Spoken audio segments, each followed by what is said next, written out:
Hello guys, yung share ko lang sa inyo tong mga ah, mga pasalubong ng aking anak. Kasi guys, yung aking anak, nagpunta siya sa Australia. Pinadala siya ng company na pinagtatrabahuhan niya. Pinadala siya sa Australia. Ano lang naman yon, working visit lang naman yon. Kailangan nila yun sa work nila. Alam mo, masipag yung aking anak na yan eh. Nagulat nga din ako kasi first time na mag-travel yung aking anak. So, wala pa siyang experience sa pagta-travel. At okay naman, kaya awa naman ng Diyos, safe travel naman ang anak ko. Nakakatuwa naman. Saglit lang naman siya doon, hindi naman siya magtatagal. Working visit lang. Parang ganon. Kailangan lang nilang tingnan yung mga ah, hotels nila doon. Hmm. Kasi sa Hyatt Hotel siya nagtatrabaho eh. Hawak nila yung Hyatt Hotel. Yan. Doon siya nag-work. Ngayon, kailangan na papuntahin siya ng company nila doon para ma-visit niya yung ano, mga hotels nila doon sa Australia. So, from Manila, punta siya ng Sydney. Una muna nilang binisit yung Sydney. Tapos from Sydney to Melbourne. So ayun, nakapaglakbay yung anak ko na first time niya lang 'yan. First time lang niya na magpunta ng ibang bansa. First time travel. So ayan, lahat ng mga ginamit niya, pinagtatabi niya kasi nga para souvenir. Yan, gaya ng kanyang mga tickets, ito kagaya niya no. Tinabi niya ng itinabi. Sabi, "Mama, tabi mo nga tong mga tickets ko at saka yung mga ginamit ko sa travel ko kasi para souvenir. Kasi first time travel nga lang ng anak ko. Kaya nung kanyang mga ticket, ayan o. Ayan, pinatabi niya sa akin, pinatago. Mama, tabi mo yung mga tickets ko. Ayan o. From Manila, ayan o. From Manila to Sydney. Ayan. Tapos, Melbourne. Ayan. Pinatago niya sa akin yung mga ticket niya. Sabi niya, mama, tago mo. Kasi souvenir. First time travel. Ayan o. Mga tickets. Souvenir niya. Marami siyang biniling mga souvenirs. And madaming mga gift. Madaming mga gift na binigay sa kanya. Ayan, peto. May mga ganito pa. Yan. Tinago ng anak ko. Souvenirs daw niya. Kasi first time travel. Excited siya noong pagpunta niya. Tapos pagdating niya doon, may mga letter sa kanya yung mga general manager doon. May mga sulat sa kanya, wini-welcome siya doon. Okay naman yung work niya. Tuwan-tuwa naman siya. Saglit lang naman siya doon. Tapos next time, ang susunod naman nila na pupuntahan, ang alam ko dito sa Asia, dito sa Thailand.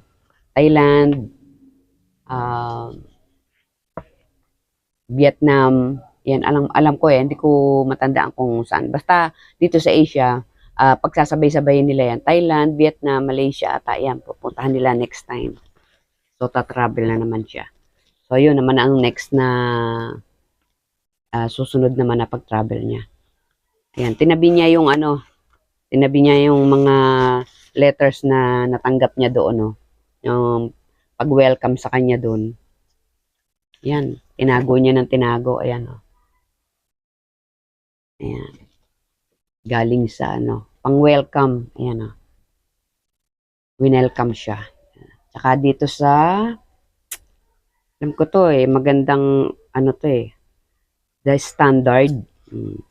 Welcome to the Standard X. Ayan, no? Ayan, winelcome siya dyan. Pagpunta niya dun.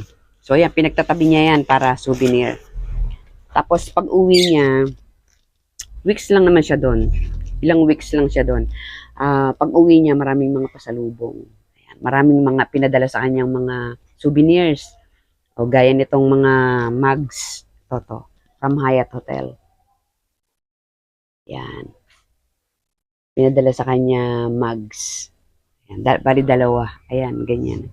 Sabi niya, mama, ikaw gumamit niyan. Ayan. Tsaka ito, meron pang ganito. Ganda nito. Ayan, from Hyatt Hotel. Ayan. Yan na yung mga souvenir na binigay sa kanya. Pang welcome souvenir. Ayan. Marami pa to. Meron pa siyang mga ganito na pasalubong sa akin. Ayan, Mama, may pasalubong ako sa'yo. Sabi niya.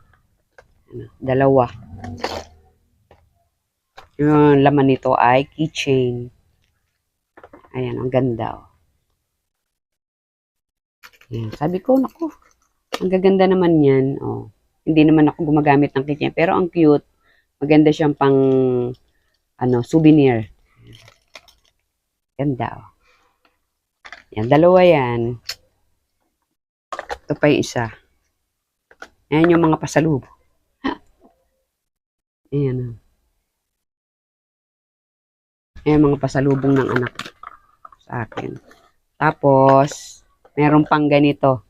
Yung mga ganito na wallet. Ayan, mga souvenirs. May mga ganyan pa. Tapos ito pa, meron pa siyang may mga ganito pa. Ito madaming laman. Ayan. Meron pa siya na ito pa. Isa pa. Ito galit sa Australia. Ito yung mga product nila sa Australia.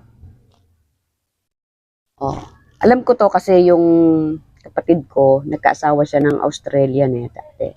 Namatay na yung bayaw ko kaya na Australia. Kaya alam ko yung may mga ganito. Ayan. Nagkaroon sila ng mga ganyan. Product na Australian. Ayan. Salubong. Tapos, may ganito pa sila. Ayan. Barbecue. Tuwan ko kung ano lasa nito. Kasi, di pa naman ako nakakatikip ng mga ganito. Ayan, hindi ko pa yan na-try na buksan. Tapos, ito pa, may mga pouch pa na ganito, may mga laman din. Tapos, sa loob, may mga ganito pa. So, ito yung, industry beans. So, ayan, mga made from Australia to. Industry beans. So, hindi ko alam kung ano mga laman to. Parang powder siya na iniinom. Parang gano'n. Yan, tapos, meron pang mga ganito. Ayan, mga tea. Ayan ang mga bigay ng hotels. Ayan. Mga tea. Supreme Earl Grey. Ayan ang mga product nila yan. Ayan ang binibigay nila. Kaso, bawal naman sa akin ang tea. Ayan, bawal din ang coffee. So, malamang-lamang, medyo matagalan po to bago mainom. Siguro minsan lang makainom ako nito. Tsaka ito. Ito mga gusto ko sa product ng Australian Yung mga ganito ba? Yan, yung meron sila kasi mga favorite ko talaga yung mga jams. Mahilig ako sa jam mga fruit jams. Ito, mga product ng nila Ayan.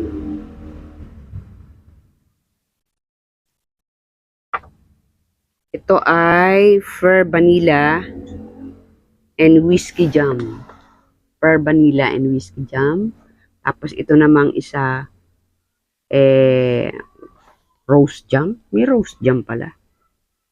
Strawberry rose jam. Yan, masarap yan ipalaman sa tinapay. Yan ang mga gusto ko sa mga pasalubong yung mga ganito. Favorite ko talaga kasi yung mga fruit jam. Mahilig talaga ako sa fruit jams. Tapos may mga coffee. Ito, tinry ko tong isa binuksan ko tong isa powder ang laman niya. Tapos coffee, ayan Siguro yung isa nito, puno ng powder to pwede ka magtimpla na hanggang 2 o 3, ganyan. 3 timpla, ganyan. So, ayan. May mga coffee pang ganyan. Mga galing sa So, ayan. Tapos, ito pa yung pasalubong niya na nagustuhan ko din. Meron ding, may mga pabango din eh. Ayan, may mga pabango din. So, okay. Mga gustong-gusto ko yan eh, mga pabango. Ito naman yung Sleep Head Aromatherapy. Ito maganda to eh. Maganda to.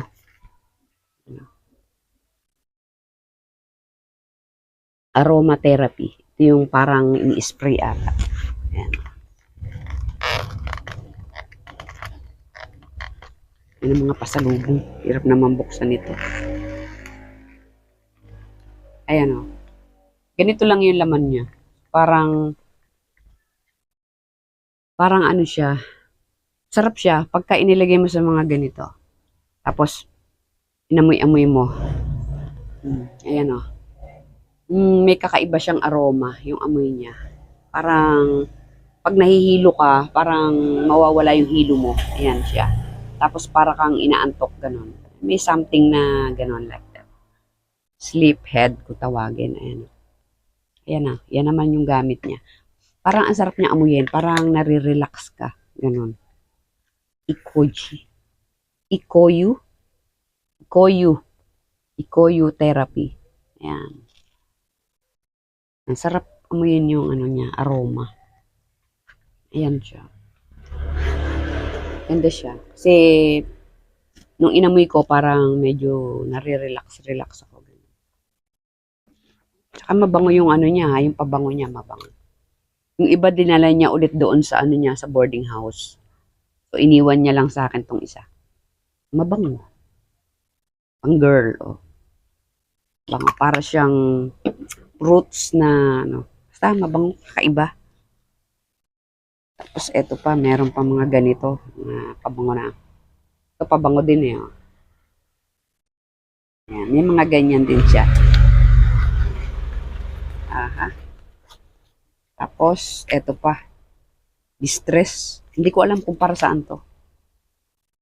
So, siguro alam to nung mga lagi nagta-travel, alam nila to kung ano to. Tsaka yung lagi sa mga hotels, alam nila to. Eh kasi hindi naman ako naka-experience na ano, magpunta sa matulog pa sa mga hotels, wala pa ako experience. Eh hindi ko alam din yung mga ano. So ito ay relaxation and calm, for relaxation and calm yan. The stress geranium lavender. Ko alam kung para saan to. Siguro pang anti-stress ganun. So ayan, babasahin ko na lang siguro kung para saan. Sa ano, bathtub. Nilalagay sa bathtub. Pa-relax, ganun. Wala naman akong bathtub dito sa bahay, batya. Sa mga hotels, sa mga bathtub siguro top out. Siguro inilalagay doon sa ano, sa bathtub ng mga mayayaman. Ito may sabon, pati sabon ng hotel. Ayun lang, na-share ko lang po yung mga pasalubong. And then meron pang isa pa na binigay niya sa akin. So, yung iba kasi dinala niya sa boarding house. So ito lang yung mga naiwan niya sa akin. Ito to. Meron pang, itong nagustuhan ko eh. Nagustuhan ko ang isang souvenir galing sa ano, Hyatt. Ayan o. Ito yung pa-souvenir nila na bag. Ayan. Ayan o. Natitiklop. Ayan o. Pwede siyang ano. Ayan. Ganda. Ganda siya na bag. Tapos pwede nyo siyang tiklopin pag ano. Parang yung mga eco bag natin na natitiklop. Ayan. Ayan. Pwede natin yung tupi-tupiin, tapos ano, ganyan. Ay natitiklop. No? Tapos pagka ano, ayan. Pwedeng pang gamit siya sa natin sa mga ano. Pag may pupuntahan tayo. Ayan. Ganda. Gustuhan ko to. Kaya hiningi ko na to sa anak ko. Ayan. So, yun lang. Sinare ko lang. Alam niyo yung sa work ng anak ko, yung pag-work ng anak ko, may mixed emotion ako niyan. Masaya na malungkot kasi syempre tayong mga nanay, kasi yung anak ko hindi pa niya natatapos yung college niya. So papasok pa, ano pa lang siya, nasa kalagitnaan pa lang siya ng kolehiyo. So dahil syempre solo parent ako, solo mother, single parent. So medyo nahirapan tayo na i-provide yung tuition fee ng anak ko. Yan. Medyo nahirapan akong i-provide yung tuition fee niya.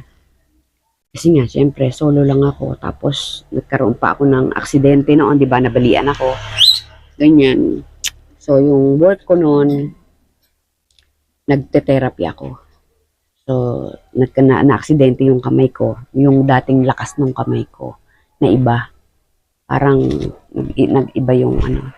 So, parang nabawasan yung mga income ko, ganun. Dahil, syempre, nabawasan ng trabaho, nabawasan ng income. So, yun, medyo, simula noon, medyo parang nahirapan na rin ako. Tapos, sa pag-ahente naman, syempre, hindi naman tayo malakihang ahente. So, pag-ahente, kumikita lang tayo konti-konti lang. Hindi pa naman tayo kumikita na yung mga milyunan ba, ganun. So, wala pang ganung kalaking, na pwede akong mag-provide ng. So, napilitan yung anak ko na stop muna siya. So, sabi niya, mama, stop muna ako. Kailangan ko muna mag-work. So, kasi kailangan niya makaipon ng pantuition para pagpasok niya uli. Malaki yung hindi na siya yung tipo na mamumroblema kami kapag andyan na yung exam, talagang hagulap ako talaga sa tuition niya. So, mahirap talaga yung pinagdaanan namin. Dumaan talaga kami magnanay sa butas ng karayom. Ang grabe talaga. Hirap talaga ng isang solo parent na wala kang katuwang. So, solo mo. So, kinailangan talaga. So, blessed naman ako dahil napakabait ng anak ko. Dahil sa naisip niya yon, napaka-matured niyang mag-isip. So, mama, hindi natin kakayanin. So, kasi yung course niya kasi, accountancy. So, medyo mabigat ang tuition. So, yung accountancy po ay wala naman po sa public college. So, sa mga public university, wala po. So, meron man, pero malayo. So, ganun din ang gastos. Kailangan din ang gastos sa transpo, sa ganito, sa ganyan. May mga rin. Pero dito sa amin, may university na libre, college, public, government, wala naman yung course niya. So, ayaw naman niya na ibahin yung course niya. Pwede naman sana. Sabi niya, mama, pwede naman na ibahin ko yung course ko para libre na ako ng kolehiyo. So, parehas din. Kahit ibahin niya, ganun din, may gastos pa rin. So, kailangan pa rin yung everyday living namin. Kailangan pa rin namin ng income. Kailangan pa rin namin ng ganito, ng ganyan. So, mahirap din. So, tapos, hindi rin naman niya gusto yung course niya. Nga naman, na kukunin. So, talagang accountancy yung gusto niya na tapusin gusto niya kasi mag-CPA. So, medyo mabigat nga yung tuition. So, ang hirap po naman, ang hirap na sobrang challenge talaga. So, maraming struggles kami na sinabak. Talagang marami. So, ayun, ang anak ko, nag-decide, hinto muna. So, talaga hindi namin kakayanin. Kailangan niya munang mag-work. So, ayun naman, awa naman ng Diyos, yung batang yan, kahit saan mag-apply, laging pasado sa mga interviews. Magaling naman talaga yung anak ko na yan. So, sobrang blessed naman ako talaga sa anak ko. At nagpapasalamat din ako. Sobrang thankful din naman ako kay Lord kasi binigyan niya ng wisdom yung anak ko. Sobrang matured yung mag-isip. Iba siya sa ibang mga kabataan. Iba siyang mag-deliver ng kaisipan. Talagang iba siya . Gusto niya talaga na makaipon para nag-promise naman siya sa akin na once na nakaipon naman siya ng enough na talagang pwedeng-pwede na siyang So, tatapusin naman niya yung pag-aaral niya. Sa ngayon, bata pa naman siya. He's only 21 years old. So, iniisip niya na mag-ipon muna. So, and then, at the same time, nakakatulong din siya sa akin. So, ayun. Malungkot man tayo. Thank you na rin kay Lord kasi hindi niya pinababayaan yung anak ko. Siyempre tayong mga magulang, gusto natin maibigay sa kanila yung best. Mapag-aral sila, ganun. Pero hindi natin pwedeng ipilit yung hindi natin kaya. So, talagang, yan. Hindi lang naman kami siguro yung dumadanas ng ganun. So, sana, wish ko lang, sana, loobin ni Lord na kumita pa tayo, ganun. Kumita tayo sa mga transactions natin kasi nag-aahente rin po ako. So, sana naman, loobin ni Lord na kumita ako ng malaki para at least kahit papaano, kung kumita ako ng malaki, pwede ko naman siyang pahintuin. O, anak, pasok ka muna. Tuloy mo muna yan. Then, ganun lang siguro. So, sana, loobin ni Lord na kumita tayo. So, yun lang naman ang wini-wish ko. Hindi naman ako naghahangad ng yumaman ako or ano, ganyan. Hindi naman sa ganun. Yung maging magaan lang yung buhay at kahit papaano yung nakakaraos, masaya naman ako ng ganun. At saka, isa lang naman ang wini-wish ko kay Lord, yung mapagtapos ko yung anak ko. Once na nakatapos siya, masaya na ako nun. Para ko nang na-achieve lahat. Siyempre, ganun talaga. Solo lang tayo wala tayong katuwang. So, kailangan, ang mga nanay naman talaga is, ang gusto niya na yung best sa kanilang mga anak. So, gustuhin ko man na ibigay sa kanya yung best. Hindi ko naman kaya. So, mahirap kayanin ang hindi kaya. So, yun lang. Na-share ko lang sa inyo. Sana, tulungan nyo din ako mag-pray sa buhay namin magnanay, na sana makasurvive kami, malagpasan namin lahat tong mga pagsubok, mga challenges sa buhay. So, yun lang. Yun lang guys, na-share ko lang yung, kasi ganun talaga sa buhay talaga, minsan may masayang parte, may malungkot na parte, hindi naman pwedeng laging masaya, hindi naman pwedeng laging malungkot. Kailangan lang, may batang yan, meron pa yung mga binili pa. Imagine mo yun, nag-travel siya, may mga binili pa. From Australia, ayan. Ayan o. Yung mga ganyan ba? Talaga iniuwi pa niya. Bumili pa talaga siya ng mga ganyan. Natuwa siya, mahilig siya sa mga art, ganun. Meron pa siya dito.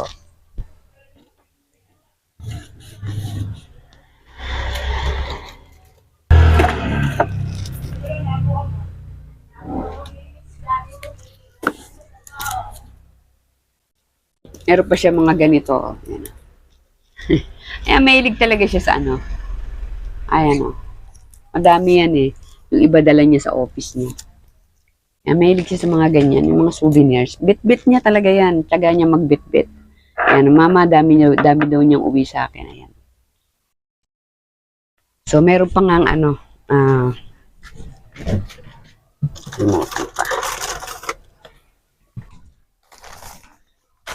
Eto.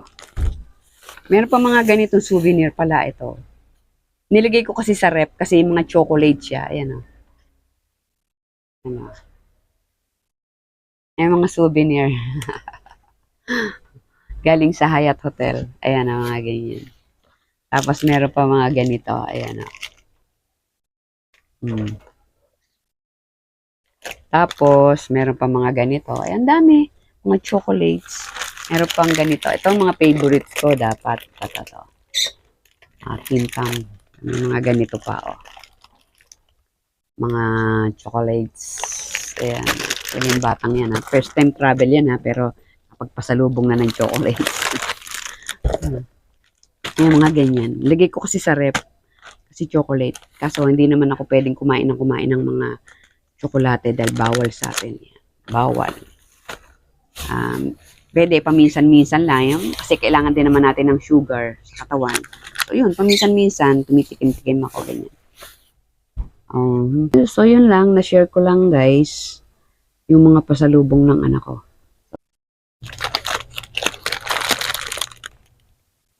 Mga pasalubong. So, yun lang, guys. Thank you sa pag-watch kasi na-share ko lang sa inyo. siguro next time, ano naman sila, nagre-ready naman sila going to Thailand naman. Yan, travel again. Travel ulit siya. Yan. Hinayaan ko lang. Nai-enjoy naman ng anak ko yung ganun, yung pag-travel niya, tsaka yung work niya, na-enjoy niya. So, enjoy naman siya sa pakikisalamuha sa iba't iba. Mga, ano kasi yung kanila pang-international kasi yung mga boss niya pang-international yung work niya, ganun. Um, Hindi ko lang alam yung ano ng tema ng work nila kasi pang international puro ano sila doon mga amo niya puro foreigner Alam ko hawak siya ng Australian at saka New Zealand. Yan ang mga boss niya. So, ewan ko, medyo sabi nga sa akin, Mama, nakuwento nga nung anak ko, Mama, ginagawa akong pinopromote akong supervisor. Sabi niya, sabi ko, ikaw, kung kaya mo, kung saan mo gusto, sabi ko, ikaw naman ang magde-decide niyan, ikaw naman ang nakakaalam ng trabaho mo. Parang ayaw nga kasi ng anak ko na ma-promote siya ng supervisor kasi marami siyang, yun nga, isa pang nagmahad lang sa kanya, yung goal niya, kasi gusto niya talaga matapos yung pag-aaral niya. And then may iba pa siyang, may iba pa siyang gustong mapuntahan sa buhay. Ganun. So, sabi ko, anak, andyan ka na rin lang naman, Habang nag-iipon ka, i-grab mo lang na i-grab yung mga opportunities, sabi ko. So, ayun, hindi ko alam. Kasi, at the end of the day, siya rin naman ang magdidesisyon ng kasi, hindi ko na siya pinakikialaman sa mga desisyon niya. Basta ako hanggang payong magulang lang ako. Mag-iingat ka, anak, ganito gagawin mo, anak, ganyan. Pero sa pagdating sa, hindi ko siya pinakikialaman. Yung mga decisions niya, siya rin yung, humingi lang siya minsan sa akin ng mga payo. At ako naman, bilang magulang, syempre, pinapayo ko siya ng maganda. Ganon. Basta, focus lang siya sa at alam ko naman yung gusto niyang puntahan sa buhay. So, natutuwa naman ako. Kahit na alam ko naman na, syempre, malungkot dahil nahinto siya sa pagpasok. Ganun talaga buhay. So, hindi natin pwedeng ma-perfect lahat ng bagay. So, meron talagang mga challenges, mga struggles talaga tayong masasagupa sa buhay. So, at thankful naman ako kay Lord dahil hindi naman niya kami pinababayaan na magnanay. Hindi naman kami kapares nung dati na talagang, lalo na noong elementary level, sobrang hirap noon talaga. Kailangan kong doble kayod talaga ako noon sa pagtatrabaho para lang ma-provide lahat ng kailangan ng anak ko. So ayun, nalagpasan namin yun. Talagang yung anak ko naging independent talaga yan nung elementary. Pumapasok siya mag-isa, hindi ko na siya hinahatid, hindi ko na siya sinusundo, nagbabiyahe siya mag-isa. Yan na-experience niya. So alam niya yung naging buhay namin na magnanay, kung ano yung pinagdaanan namin. So, kaya siguro ganyan siya mag-isip. Kaya sobrang matured mag-isip ng batang yan. Iba siya. Iba siya mag-isip hinayaan ko naman at magagawa ko lang talaga bilang nanay, may pag-pray siya sa Panginoon na lagi siyang gabayan at ingatan sa araw-araw. Yan, gano'n naman tayo mga nanay. Gano'n naman tayo mga nanay. So, yun lang. Na-share ko lang sa inyo yung aking yung buhay-buhay. Kung ano na yung status namin na magnanay. So, basta hindi naman kami, sa ngayon, hindi naman kami kapares nung dati. Na sobra talagang hirap talaga kasi kami dati. Talagang dumating kami sa point na talagang walang-wala kami talaga. So, ngayon naman, hindi naman na kami masyadong Bagamat hindi naman kami, mahirap pa rin naman, pero hindi naman gaya na dati. Hindi pa naman, So, yun. Siguro, pagka natapos niya yung pag-aaral niya, so, siguro wala na akong mahihiling pa sa Panginoon. Yun lang naman yung tanging hinihiling ko sa Panginoon. Masaya na ako nun. Basta nakita kong nakatapos siya ng pag-aaral.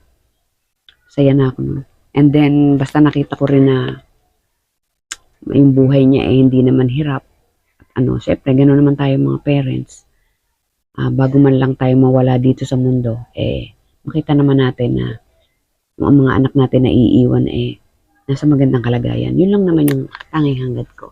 Hindi naman ako naghahangad ng sobrang yumaman pa o ano. Hindi. Hindi ako naghahangad ng ganun. Masaya na ako kung ano yung ibigay ni Lord. Yun lang. Basta, ang magiging masaya lang ako talagang siguro mararamdaman ko yung sobrang saya kapag yung nakatapos na yung anak ko. Yun lang. Yun lang naman. Sa ngayon, yung pinaka the best na pinaka ano na hinihiling ko kay Lord yung makatapos talaga yung anak ko. And lagi siyang iingatan at maging matagumpay siya sa lahat ng kanyang ginagawa. Yun lang. So, thank you guys sa inyong panonood. Salamat po sa pagsuporta. Isa rin to sa pinagpe-pray ko kay Lord yung pagbablog. So, meron ako YouTube, meron akong Facebook, at meron din akong TikTok. So, kahit konting kita, malaking bagay din naman. So, sana, supportahan nyo din ako guys sa mga videos ko. Kahit sa simpleng pag-watch o kahit saglit lang na pag-watch, malaking bagay din po yun. Salamat po. Salamat. Thank you for watching guys. See you on my next video. Bye-bye.